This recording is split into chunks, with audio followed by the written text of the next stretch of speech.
What's up guys, it's Cam coming at you from the 2-6. Welcome back to Carolina Fragrance Reviews. Today is a follow-up video that was a tag video that was going around a little while back, and I actually did the 12 designer fragrances, one for each month. So today's going to be the 12 niche fragrances as promised. Let's get into this.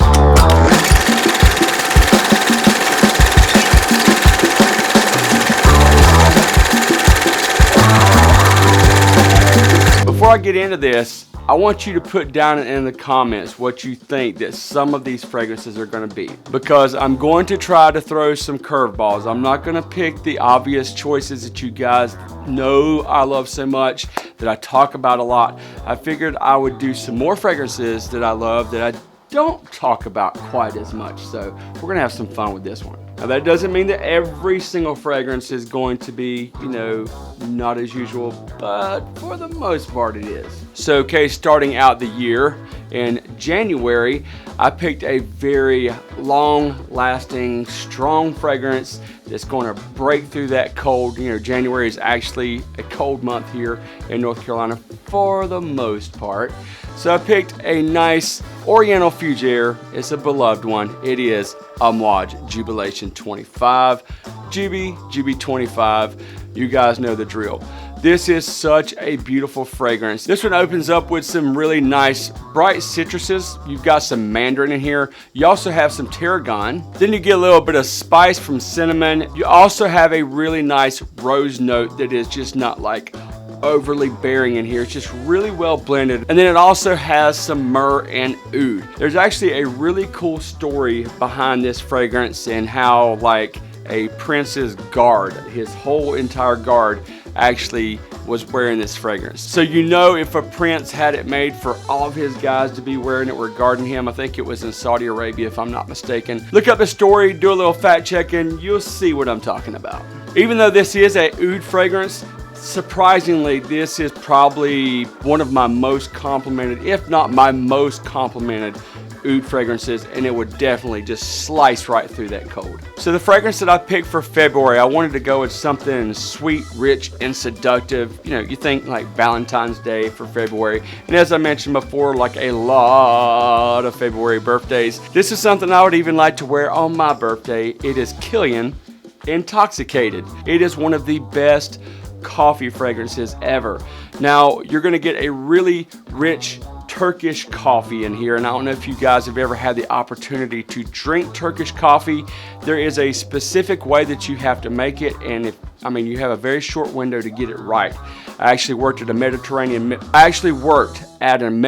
restaurant, and one of the hardest things I had to learn how to do and get it just right was that Turkish coffee. Now it's not like it's like really overly complicated. You have to have the right type of coffee, you have to have the right type of utensils to do it, and you got to catch it just in time. So other than that Turkish coffee note, you're going to get some vanilla. You're also going to get like a caramelized sugar. Then you're going to get a little bit of spices with the cardamom and the cinnamon. This is an absolute stunner, and I really get fantastic performance and projection with this fragrance. Kilian's fragrances, there are some that have, okay performance and projection. There's a couple that are, really good, and then there's some that's like, not so much. This one is one of the better ones as far as like projection, longevity, and it will most definitely pull you some compliments. So for March, I wanted to pick something that would be kind of breaking into the warm weather, but yet still be unique. I think that's the theme that I'm going here with, is like more unique fragrances, something that's going to be a little bit different than, your average picks. So I went with Bond No. 9's Shelter Island. I don't know if you guys have had the opportunity to smell this. They did come out with a few like aquatic fragrances that had, oud and different takes like that made them a little bit unique compared to your run-of-the-mill aquatic fragrances. So when you think like a marine oud fragrance, that's not exactly what you would think of. And then you would also wonder, is it going to smell good? This is actually one of my absolute favorite fragrances from Bond. The thing with me and Bond is they have nice fragrances. They're just not like overly unique. This one is definitely unique. So I would categorize this as like a spicy marine oud fragrance. Some of the notes in this are going to be lemon, seaweed, oud, and then you're gonna get that spiciness from some black pepper. Yeah, I'm still really digging this fragrance, and it's absolutely perfect. And this is gonna be like kind of like that breakthrough fragrance, you know, coming out of the colder months into the warmer months, but still, you know, nice in between. March we get some really nice weather. This moderate, you'll get some nice bright sunshiny days, you know, for the most part. And then you get a little bit of rain, maybe hints of cooler weather, but I think this will fall just fine no matter what it does. So for April, I wanted to pick something that was going to be, you know, a little bit better for warmer weather, but I still find that it works just fine, even if it is still a little bit cooler in April. The best fragrance to wear in April for me in my niche line would be Creed Himalaya. Creed Himalaya doesn't get like a whole lot of love or affection, where I find it to be one of the better releases from Creed. Now, this is not an overly complicated fragrance, as you know, that's pretty much the thing with Creed. They don't really push overly complicated fragrances out. This is primarily citruses, wood, and musk, but it really, really works absolutely easily. One of my most complimented Creed fragrances. On the top, you're gonna get some nice citruses like bergamot and grapefruit. Then you're gonna get a little cedarwood, sandalwood, and an excellent musk on that dry down. Like I said, it's very simplistic, but extremely effective. For May, things are really going to start heating up, so what I picked to break through some of this North Carolina heat as it's really starting to crank up in May is Parfum de Marly Sedley. This is a fragrance that I have grown to absolutely adore. It's just the perfect warm weather fragrance. I would consider Sedley to be like a citrus aromatic fragrance. It smells fantastic in the air. It's really airy. You've got some really nice citruses in here. There's also a really nice note of mint that just really kind of pushes through, which makes it a little bit different than your run-of-the-mill citrus fragrances. Some of the notes in Sedley are going to be bergamot, mandarin, that mint that I mentioned, sandalwood, and cedarwood. Now, the longevity and projection on this one are not like over the top, but actually a little bit better than average. Maybe, I think I was getting around like 7.5 hours with this, which is pretty darn good for an aromatic citrus. Now for June, I picked a very long-lasting fresh fragrance. It is Blue Agave from Precious Liquid. You know, I recently just went over this entire line, you know, and I've actually played around with these fragrances a lot. Blue Agave is extremely solid. To me, it's just like the nectar of the summer. It is absolutely amazing. It gives almost like a little bit of a salty accord on your skin, you know, kind of like sea salt, like when you're at the beach. But yeah, it just has like that just perfect ripeness about it. Some of the notes in Blue Agave are blue agave, cardamom, lime, and juniper berries. The juniper berries in here are absolutely to die for. My friend Richard Herpin actually is the perfumer for this. He sent me out a couple little samples that he was messing around with, and one of them was just juniper berry. And that juniper berry that he has is like so high quality. I haven't asked him if he used that particular juniper berry in this, but I think that he did. It's just amazing. If you haven't had a chance to try this, there is a way to sample this. If you go to the Precious Liquid website, I think you just have to pay shipping. Absolutely amazing, a must-have summer fragrance. If you think, you know, like going to the beach, this would be one that I would definitely throw in my bag, and I might not even have to take anything else. It's just that good. So for July, I had to pick something that would really push through that high heat, but still be effective without choking you completely out. I picked Goldfield and Banks Bohemian Lime. Yeah, I did give this thing a little bit of love when it first came out, but as you can see, I have put a significant dent in here. I am practicing what I'm preaching. I don't just, you know, hype something just because this isn't cheap. It wasn't cheap, so yeah, there's no purpose in doing that. As a matter of fact, I would be a little angry if it sucked and I had to pay that big money for it. So some of the notes in this are going to be Australian finger lime. You've got a nice note of coriander in here. You also have some vetiver and some sandalwood. This is a very well put together fragrance. Even when I reviewed it to begin with, there was some people down in the comments like, Oh, here we go. Here's somebody hyping something again like a previous fragrance, like Pacific Rock Moss. There were some people that were really disappointed with that one.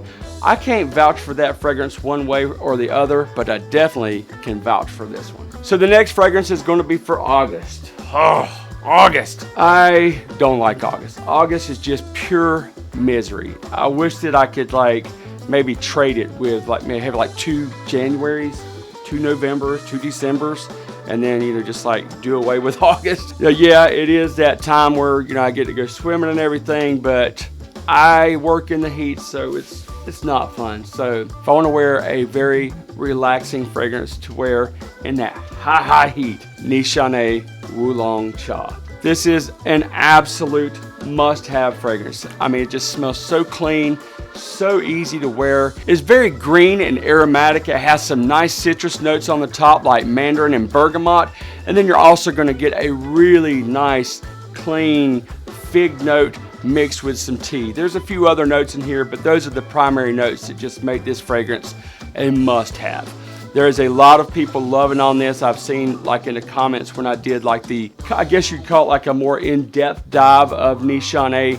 There was so much love going for Oolong Cha, so definitely sample this if you get the chance. So getting into September, we will start having cooler nights here in North Carolina, and I'm just gonna have to get into something vanilla for sure. So, and I'm not meaning vanilla plain Jane vanilla. I'm talking about literal vanilla, and this is one of the best vanilla fragrances ever. This fragrance is from my good friend Josh Meyer's brand, Imaginary Authors.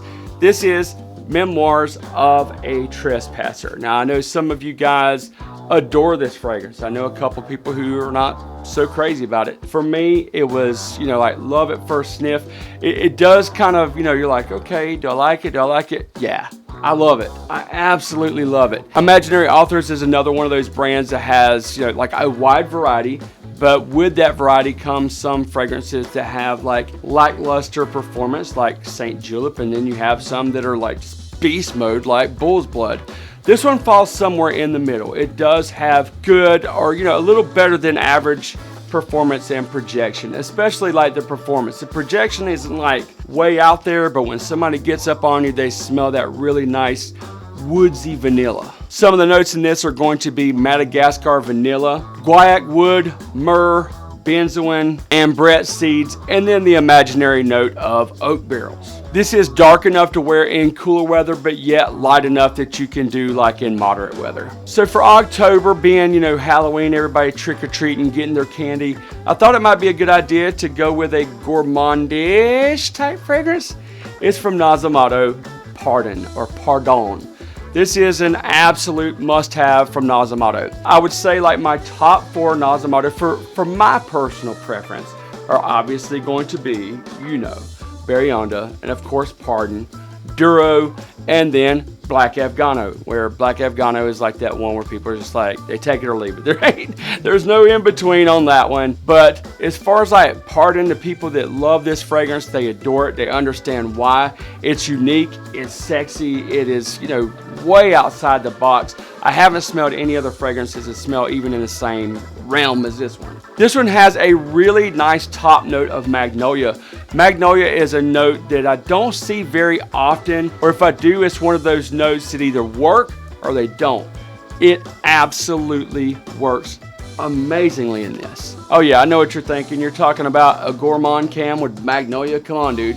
Trust me, it's okay. There's also dark chocolate or cacao in here. There's also a really nice tonka bean with some cinnamon that just is so good. And then you've got a really well done oud note in here. So, and that's not going to be your skanky barnyard oud that so many people just cannot tolerate. As a matter of fact, if you're going to, divulge into niche oud fragrances, this would probably be the one that I would suggest to sample first because it is very, very, very wearable. Coming in for November is a fragrance that I've had a lot of people ask me, Cam, you're always talking about tobacco fragrance. Where is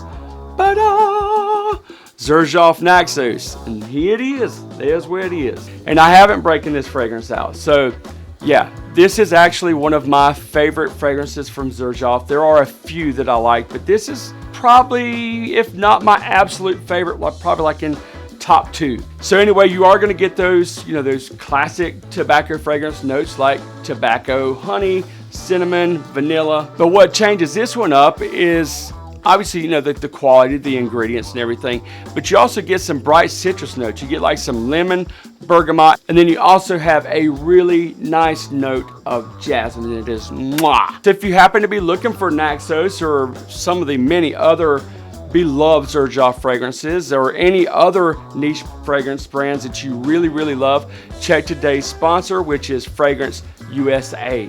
Make sure that you go down in the live chat. Now, of course, what you see, you might see like full retail on some of these fragrances. Go in the live chat, let them know that you're a subscriber of Carolina Fragrance Reviews, and then they will give you your discount. So for December, I wanted to do something that was just, like rich and gourmandish. And this is actually a gourmand that could be pulled off in different types of weather, but I think really, really, really shines in the colder weather. It's probably a fragrance or fragrance brand that you have not heard about. Maybe some of you have. I'm sure there are some of you who have, but have you smelled Gajah from Lubin? This is a fantastic fragrance. This is from the Aristria line. I did a full review. There's a great story behind this. Gajah was actually a Javanese warrior. The Javanese people were in Indonesia and actually conquered different areas and made it for the better good. I know, like, when you think of conquering and for the better good, we could get into a whole other spiel about that. But anyway, legend is that Gajah would take all sorts of fresh and ripe fruits and florals and put them at the altar for the gods to give him a blessing before he went into battle. So if you go look that up, you'll see a really cool story. Plus, just check out my review. It goes a deep dive into the fragrance and into the story. But this is a very rich and unique gourmand fragrance. I have not smelled anything that smells like this whatsoever. Some of the notes in this are blood orange, plum, date, patchouli, a really resinous benzoin, and sandalwood. Excellently put together fragrance, and it's just something that you really gotta get your nose on. Some people may not like it, but for what I enjoy, if you like a really different niche fragrance that still is very wearable in the right circumstances, which I think like December would be ideal. You've got all those gourmandish type vibes going on here, but you also have some resins and some depth that'll really stick to a cold December. So as I did on the other video, I'm going to leave this as an open tag to anyone who would like to do it. Nixon from Smelly Cat, I would like to see what your picks would be. And of course, there's lots of other people I'd like to see. So again, this is open, but Nixon, I'm calling you out, my brother. So guys, out of these fragrances, do you feel that these would work? Have you smelled these fragrances? If not, tell me what your 12 niche fragrances would be. One for each month for the year. Until next time, I'll see you on Carolina Fragrance Reviews.